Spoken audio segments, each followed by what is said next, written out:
Hello friends, कैसे हैं आप सब। ठंडी शुरू हो गई है तो पढ़ने में भी अब मज़ा आएगा।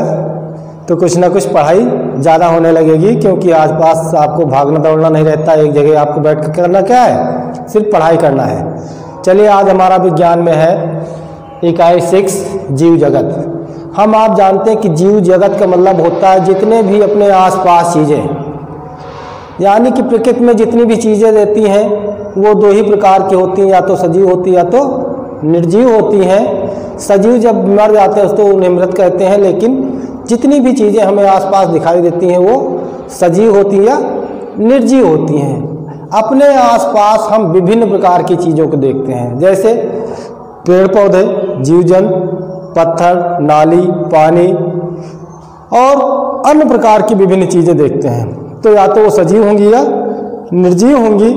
इस प्रकार से जीव जगत में हम इसका अध्ययन करेंगे। जीव जगत में साथ साथ हमें यह देखना है कि जीव जगत अपने आसपास बहुत सी चीज़ों को देखते हैं। कुछ में जीवन है, कुछ में नहीं है। कुछ में जीवन होता है और कुछ में नहीं होता है। जैसे मछली, खरगोश, कुत्ता, पेड़ पौधे आदि क्या हैं, सभी सजीव होते हैं। अभी बताए थे कि सभी सजीव होते हैं। सजीवों में कुछ विशेष लक्षणों के कारण निर्जीवों से क्या होते हैं, भिन्न होते हैं। इन भिन्न के कारण इनमें भिन्नता पाई जाती है। उन भिन्नताओं को हमें देखना है कि क्या है, कि जैसे बताया कि जबकि पत्थर, चट्टान, जल आदि क्या है, निर्जीव होते हैं। फिर आता है सजीवों के लक्षण। हम आप जानते हैं सजीवों में विभिन्न प्रकार के लक्षण पाए जाते हैं। जैसे हम आप सबसे पहले जानते हैं कि जीवन जीने के लिए ऊर्जा की आवश्यकता होती है। किसकी आवश्यकता होती है, ऊर्जा की आवश्यकता होती है। ऊर्जा कहाँ से मिलेगा हमें, ऊर्जा कहाँ से मिलता है, भोजन से मिलता है। जब हम ऊर्जा प्राप्त करते हैं किससे मिलता है, भोजन से मिलता है। उस भोजन को हम क्या करते हैं, खाते हैं। खाने के बाद वो क्या करता है, अंदर जाता है। अंदर जाने के बाद वो क्रिया करता है। क्रिया होने के बाद वो शरीर में क्या करता है, जैविक क्रियाएं होती हैं। विभिन्न प्रकार की क्रियाएं होती हैं कि भोजन लिया तुरंत पच गया, तुरंत हमको एनर्जी मिल गई। इसके लिए विभिन्न प्रक्रियाएं होती हैं। इस प्रकार से पोषण सबसे नंबर 1 पर आता है सजीवों के लक्षण में। सजीवों में निम्न लक्षण पाए जाते हैं जिनमें जैविक क्रियाएं होती हैं। जैविक क्रियाओं का मतलब होता है जिनमें विभिन्न प्रक्रियाएं विभिन्न अवस्थाओं में होती हैं, उन्हें हम क्या कहते हैं, जैविक क्रियाएं कहते हैं। विटाल एक्टिविटीज कहा जाता है। पोषण, हम आप जानते हैं कि पोषण क्या है। पोषण का मतलब होता है भोजन बनने की प्रक्रिया को ग्रहण किया जाए या खाया जाए, उसको किसी रूप में हम लेते हैं तो हमारा भोजन का कार्य करता है। सबसे पहले आता है पेड़ पौधे। सबसे पहले क्या आते हैं, पेड़ पौधे आते हैं। इन्हें हम स्वपोषी कहते हैं।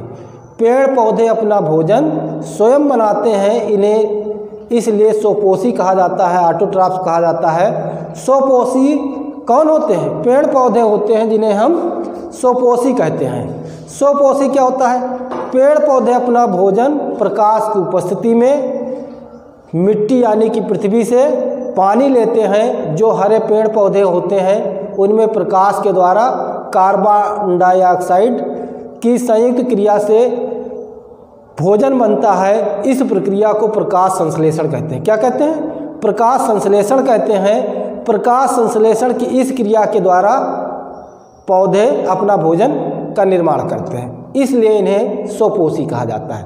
फिर दूसरी प्रकार से पोषण प्राप्त कौन करता है भाई, जब ये पेड़ पौधे अपना भोजन बनाते हैं। हम आप जानते हैं कि जैसे गेहूं है, चावल है, मक्का, ज्वार, बाजरा, फल है, ये सब चीज़ें हमें कहाँ से मिलती हैं, पेड़ पौधे से मिलते हैं। तो सबसे पहले कौन बनाया, पेड़ पौधे ने बनाया। फिर उसका दूसरे लोग उपयोग करते हैं। जो दूसरे लोग उपयोग करते हैं उनको क्या कहा जाता है, उनको शाकाहारी कहा जाता है। क्या कहा जाता है, शाकाहारी कहा जाता है। कि जो पेड़ पौधों या घास फूस खाते हैं उन्हें हम क्या कहते हैं, शाकाहारी कहते हैं। फिर इसके बाद आता है जो शाकाहारी खाते हैं उनको खाने वाले भी कुछ हैं, तो उनको क्या कहते हैं, मांसाहारी कहते हैं। क्या कहते हैं, मांसाहारी कहा जाता है। मांसाहारी मतलब होता है ऐसे जीव जंतु जो शाकाहारी का भक्षण करते हैं या भोजन के रूप में प्राप्त करते हैं। इन शाकाहारी जीव जंतुओं का भक्षण करते हैं, इसलिए उनको शाकाहारी कहा जाता है। जैसे हम आप जानते हैं शेर है, चीता है,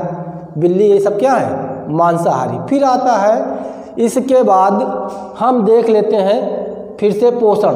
पेड़ पौधे अपना भोजन प्रकाश की उपस्थिति में मिट्टी में पानी व कार्बन डाइऑक्साइड लेकर अपने भोजन का निर्माण करते हैं। इन्हें हम स्वपोषी कहते हैं। क्या कहते हैं? स्वपोषी कहते हैं। फिर इसके बाद आता है स्वपोषी।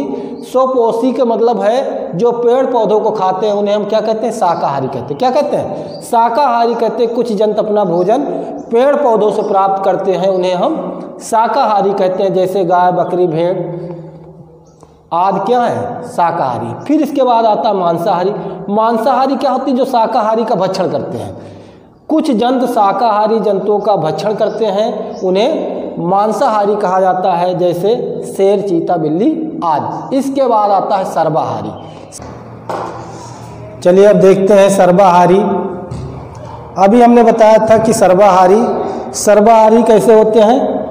हम आप जानते हैं सर्वाहारी मतलब जो सब कुछ खाए, यानी कि पेड़ पौधों को भी खा ले और जीव जंतुओं को भी खाए, ऐसी चीज़ों को क्या कहते हैं? सर्वाहारी कहते हैं। क्या कहते हैं? सर्वाहारी, जो सब चीज़ का भक्षण कर ले।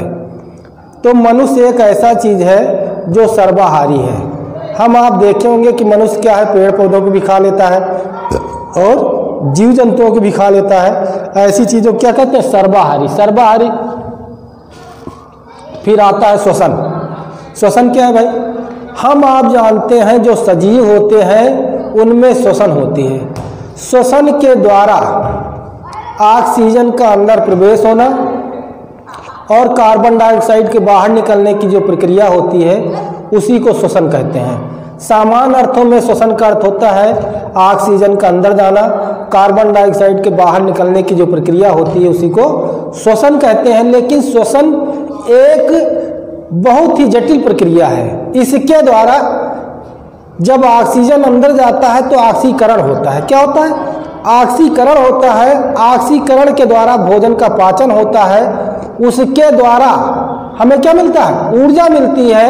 उस ऊर्जा के द्वारा हमारा शरीर कार्य करता है और उसके बाद क्या निकलता है? कार्बन डाइऑक्साइड निकलता है। इस प्रक्रिया को श्वसन कहते हैं। क्या कहते हैं? श्वसन कहते हैं। श्वसन का अर्थ होता है कि ऑक्सीजन का अंदर प्रवेश होना, जो कहाँ जाती है? फेफड़ों में जाती है। फेफड़ों के बाद क्या होती है? उसमें ऑक्सीकरण होता है। ऑक्सीकरण के बाद क्या होता है? भोजन का पाचन शुरू होता है। उसमें कुछ जैविक क्रियाएं होती हैं। उस जैविक क्रिया के द्वारा हमें एनर्जी प्राप्त होती है और उसके साथ साथ कार्बन डाइऑक्साइड बनता है जो बाहर यानी कि नाक के द्वारा बाहर आ जाती है। इस प्रक्रिया को क्या कहते हैं? श्वसन कहते हैं। अब आइए फिर से देखते हैं सर्वाहारी। ऐसे जीव जंतु जो अपना भोजन पेड़ पौधों व जीव जंतुओं से प्राप्त करते हैं उन्हें सर्वाहारी कहते हैं। क्या कहा जाता है? सर्वाहारी कहा जाता है। जैसे मनुष्य, काकरोच आदि। फिर बताए श्वसन। सभी जीव ऑक्सीजन ग्रहण करते हैं और कार्बन डाइऑक्साइड गैस छोड़ते हैं। यह क्रिया फेफड़ों द्वारा ग्रहण की जाती है, जिसके फलस्वरूप ऑक्सीजन द्वारा ऑक्सीकरण होता है और ऊर्जा मिलती है और कार्बन डाइऑक्साइड बाहर निकलती है। विभिन्न प्रकार के जीव जंतुओं में श्वसन के विभिन्न अंग होते हैं। श्वसन के विभिन्न अंग होते हैं। जैसे मनुष्य फेफड़ों द्वारा करता है, मछलियां हैं गलफड़ों द्वारा करती हैं और मेढक आपने देखा होगा कि मेढक जल में भी रहता है और पृथ्वी पर भी रहता है, यानी कि जमीन पर। तो इनमें सब में अलग अलग प्रक्रिया है। जैसे मनुष्य, हाँ, इसमें मेढक द्वारा, मनुष्यों में फेफड़ों द्वारा होता है, मछलियों में गलफड़ों द्वारा होता है। और जो मेढक होता है हम आप जानते हैं कि वो पृथ्वी पर भी रहता है और जल में भी रहता है। अगर जल में रहता है तो उसके किसके द्वारा श्वसन होती है? त्वचा द्वारा होती है। किसके द्वारा होता है? त्वचा द्वारा होता है। लेकिन जब वो पृथ्वी या जमीन पर आ जाता है तो किसके द्वारा उसके श्वसन होता है? फेफड़ों द्वारा होता है। और हम आप जानते हैं, देखे होंगे, जो पेड़ पौधे होते हैं वो भी सजीव होते हैं। क्या होते हैं? अगर सजीव होते हैं तो उनमें कैसा होता है भाई? उनमें भी श्वसन होता होगा कि नहीं होता है? उनमें भी श्वसन होता है। उनके पत्तियों में निचले तल पर रंध्र पाए जाते हैं। उन रंध्रों के द्वारा उनमें भी श्वसन की क्रिया होती है। इस प्रकार से सजीवों में एक विशिष्ट गुण है कि वो श्वसन करते हैं। फिर इसके बाद जब हम पढ़ेंगे तो उत्सर्जन। उत्सर्जन का अर्थ क्या होता है? शरीर के अंदर जैविक क्रियाएं होती हैं, जितने भी सजीव होते हैं उनके अंदर एक जैविक क्रिया होती है। उन जैविक क्रिया के द्वारा अपशिष्ट पदार्थ बनते हैं, यानी कुछ लाभदायक होते हैं, कुछ हानिकारक होते हैं। जो हानिकारक होते हैं, अनावश्यक होते हैं, उनको शरीर से बाहर के निकालने की जो प्रक्रिया होती है उसे उत्सर्जन कहते हैं। क्या कहते हैं? उत्सर्जन कहते हैं। उत्सर्जन में हम आप देखते हैं कि विभिन्न प्रकार के, जैसे मलमूत्र है, पसीना है, इस प्रकार की जो चीज़ें होती हैं, या कार्बन डाइऑक्साइड है, इनका शरीर से बाहर निकलने की जो प्रक्रिया है उसी को क्या कहते हैं? उत्सर्जन कहते हैं। अगर लंबे समय तक हम आपके अंदर अगर ये पड़े रहते हैं तो क्या है? विभिन्न प्रकार की बीमारियां पैदा कर देती हैं। इसलिए सजीवों का एक ये सबसे मूल गुण है उत्सर्जन। ये पौधों में भी होता है। पौधों में हम आप देखते हैं बहुत से पौधे होते हैं जिसमें गोंद पाया जाता है, जैसे रबड़ प्लांट है। इसके बाद हम देखते हैं रेजिन है, जो हींग पैदा होता है, जो हींग का प्रयोग किया जाता है। यह भी क्या है? पौधों के उत्सर्जन के द्वारा प्राप्त होती है। इसी प्रकार से कत्था है। ये सब चीजें जो है पौधों में भी उत्सर्जन क्रिया होती है। इसी प्रकार से आता है संवेदनशीलता। संवेदनशीलता का अर्थ क्या होता है? संवेदनशीलता का मतलब होता है किसी चीज के चुभने से, गर्म होने से, पटाखा फटने से जो हमारे शरीर के अंदर क्रियाएं होती हैं उसे हम क्या कहते हैं? संवेदनशीलता कहते हैं। यह संवेदनशीलता जीवों तथा पौधों में भी पाया जाता है। जैसे हम आप जानते हैं कि लाजवंती पौधे की पत्तियों को अगर आप छूते हैं तो उनकी पत्तियां क्या हो जाती हैं? मुरझा जाती हैं, थोड़ी देर बाद फिर वो खुलती हैं। इस प्रकार की जो प्रक्रिया होती है सजीवों में पाई जाती है, इसे क्या कहते हैं? संवेदनशीलता कहते हैं। संवेदनशीलता के बाद फिर आता है वृद्धि। हम आप जानते हैं कुछ जीव जगत यानी कुछ पौधे हैं, कुछ जंतु हैं, कुछ पेड़ पौधे हैं, कुछ बीजों से उगते हैं, कुछ उनके कलम के द्वारा उगते हैं। इसी प्रकार से मनुष्यों में देखते हैं कि बच्चे पैदा होते हैं, कुछ पक्षी होते हैं उनके अंडे पैदा होते हैं। इनके फलस्वरूप यानी कि अंडों के सेने के बाद बच्चे निकलते हैं। इस प्रकार की जो प्रक्रिया होती है, क्या हुआ? अंडे के बाद क्या? बच्चे धीरे धीरे वृद्धि करके क्या करते हैं? अपने शरीर का विकास करते हो, बढ़ते हैं। इस प्रक्रिया को वृद्धि कहते हैं। फिर इसके बाद आता है प्रजनन। सजीवों का एक सबसे सगुण है, सबसे अच्छा गुण है कि प्रजनन जो करने की जो क्षमता पाई जाती है, यानी कि अपने जैसे संतान उत्पन्न करने की जो क्षमता होती है उसे प्रजनन कहते हैं। उसे क्या कहते हैं? प्रजनन कहते हैं। प्रजनन सभी सजीवों में होता है, चाहे वो पेड़ पौधे हो, चाहे जीव जंतु हो, पशु पक्षी हो, यानी कोई भी जीव जगत में हो जो सजीव है वो अपने जैसे संतान पैदा करने की क्षमता रखते हैं और अपने कुल को आगे बढ़ाते हैं। इसी को क्या कहा जाता है? प्रजनन कहा जाता है। आइए देखते हैं उत्सर्जन। जैविक क्रियाओं के फलस्वरूप हानिकारक अपशिष्ट पदार्थों के शरीर से बाहर निकलने की प्रक्रिया को उत्सर्जन कहते हैं, जैसे मलमूत्र, पसीना, कार्बन डाइऑक्साइड। इसके बाद हम देखते हैं पौधों में अभी गोंद, रबड़, रेजिन, हींग जिसे कहा जाता है, टैनिन, कत्था आदि पौधों के उत्सर्जी पदार्थ हैं। फिर इसके बाद आता है संवेदनशीलता। किसी भी उद्दीपन के प्रति शरीर द्वारा की गई अनुक्रिया। किसी भी शरीर के उद्दीपन का मतलब क्या होता है? हम आप देखते हैं जैसे कांटा चुभ जाता है, तुरंत शरीर हमारा उठ जाता है।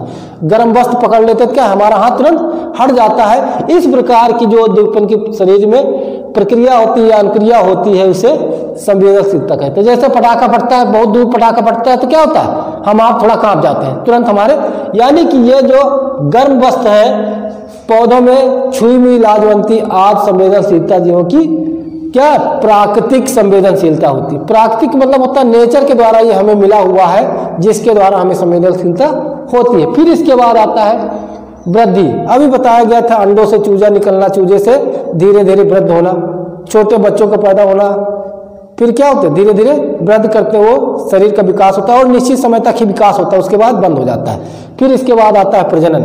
प्रजनन का मतलब होता है अपने जैसे संतान पैदा करने की जो क्षमता होती है सजीवों में पाई जाती है, और इस प्रक्रिया को प्रजनन कहते हैं। जैसे कुछ अंडों द्वारा होती है, कुछ बच्चे पैदा होते हैं, कुछ हम आप जानते हैं कि लार्वा पैदा होते हैं। फिर इसके बाद हम जानते हैं कि जो पेड़ पौधे होते हैं कुछ बीजों के द्वारा होते हैं, कुछ उनके कलम के द्वारा पैदा किए जाते हैं। इस प्रकार से इन चीज़ों को हम देखें कि सजीव जीव जगत है, उनमें कौन कौन से लक्षण पाए जाते हैं। सबसे पहले बताया गया था पोषण बताया गया था, फिर उसके बाद बताया गया पोषण के बाद क्या होता है, श्वसन होता है, श्वसन के बाद फिर बताया गया कि उत्सर्जन होता है, संवेदनशीलता होती है, वृद्धि होती है, प्रजनन होती है।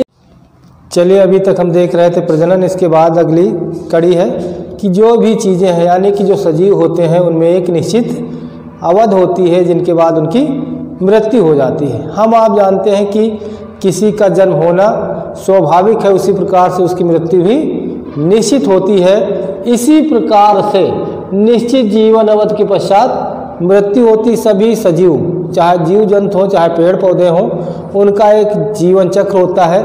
उस जीवन चक्र को पूरा करने के बाद उनकी मृत्यु हो जाती है। इसी की जीवन अवधि, जीवन अवधि में हमने देखा होगा या हम आप देखते हैं सुनते हैं कि जो मनुष्य होता है उसका जीवन काल लगभग 60 से 70 साल होता है। कितना होता है? 60 से 70 साल होता है। जैसे पेड़ पौधे हैं, इनका जीवन काल 40 से 50 साल 30 साल होता है। लेकिन जो फसलें होती हैं जिनको हम अब सब अन्न के रूप में खाते हैं, भोजन के रूप में प्रयोग करते हैं, इनका 4 से 6 महीने का अंतराल होता है। इसी प्रकार से देखते हैं किसी का जीवन काल 1 साल 2 साल होता है। इसी प्रकार से जैसे कुत्ता है, बिल्ली है, जैसे कुत्ते का जीवन काल कितना होता है? 16 से 18 साल होता है। घोड़े का कितना होता है? 30 से 40 वर्ष होता है। कछुए कितना होता है? लगभग 3 साल, 200 से 50 से 300 साल तक होता है। इसी प्रकार से सिकोय पौधा कितने साल से? 300 से 4 साल, तो 400 सालों तक जीवित रहते हैं। इस प्रकार से किसी भी व्यक्ति का जीवन काल एक निश्चित होता है, जन्म के बाद उसकी मृत्यु निश्चित होती। इसी प्रकार से नेक्स्ट हम देखते हैं सजीव तथा निर्जीव में अंतर। सजीव क्या है, निर्जीव क्या? हम आप जानते हैं सजीव जिनमें जीवन पाया जाता है, निर्जीव क्या? जिनमें जीवन नहीं पाया जाता है। कुछ विशेषताएं होती जिनके द्वारा हम इनको अलग कर सकते, भिन्न कर सकते। जैसे सजीवों में एक निश्चित पोषण क्रिया होती है। सजीवों जितने भी सजीव होंगे उनमें पोषण क्रिया होती है, यानी कि उनमें भोजन की आवश्यकता होती है। भोजन से पाचन होता है, उसके बाद उन्हें एनर्जी मिलती, ऊर्जा मिलती है। इस प्रकार का निर्जीवों में पोषण की क्रिया नहीं होती या पोषण नहीं होता है। दूसरा दिया हुआ है कि श्वसन, जितने भी जीवित प्राणी हैं, जीव जंतु या पेड़ पौधे हैं, सजीव हैं, उनमें श्वसन की क्रिया होती है। उसमें श्वसन की क्रिया होती है, यानी कि ऑक्सीजन का अंदर जाना और कार्बन डाइऑक्साइड के बाहर निकलने की जो प्रक्रिया है उसी को श्वसन कहते हैं। इस प्रकार की यानी कि निर्जीवों में श्वसन क्रिया नहीं होती है। फिर इसके बाद आते हैं कि वृद्धि। हम आप जानते हैं कि कोई भी छोटा बच्चा है, पहले छोटा होता फिर धीरे धीरे वृद्धि करके वो एक निश्चित समय तक वृद्धि करता है, उसके बाद उसकी लंबाई चौड़ाई मोटाई नहीं बढ़ती है। तो इस प्रकार से सजीवों में एक निश्चित वृद्धि होती है, लेकिन निर्जीवों में ऐसी कोई क्रिया नहीं होती, यानी कि वृद्धि नहीं होती। उत्सर्जन बताया गया था कि उत्सर्जन का मतलब होता है जो अवशिष्ट पदार्थ हमारे शरीर के अंदर बनते हैं उनको बाहर निकालने की जो प्रक्रिया होती है उसे क्या कहते हैं? उत्सर्जन कहते हैं। इसके विभिन्न प्रकार के अंग होते हैं, जैसे बताया गया था मूत्राशय के द्वारा पेशाब का बाहर निकलना, स्किन के द्वारा पसीने का बाहर आना, श्वसन के द्वारा ऑक्सीजन के बाहर जाना। फिर इसके बाद आता है कि निर्जीवों में उत्सर्जन की क्रिया नहीं होती है। फिर इसके बाद आता है सजीवों में प्रजनन होता है, यानी कि प्रजनन करने की क्षमता होती है, यानी कि अपने जैसे वो संतान पैदा करने की क्षमता रखते हैं, इसी को प्रजनन कहते हैं। सजीवों में होता है, लेकिन निर्जीवों में ऐसी कोई प्रजनन क्रिया नहीं होती, यानी कि सजीवों में प्रजनन क्रिया नहीं होती है। इस प्रकार से हम समझ सकते हैं कि सजीव और निर्जीव में क्या डिफरेंस है। विभिन्न और प्रकार हैं जिसके द्वारा हम सजीव और निर्जीव में डिफरेंस कर सकते हैं। आज का वीडियो यहीं तक, फिर नेक्स्ट वीडियो में मिलते हैं। तब तक के लिए जय हिंद, जय भारत।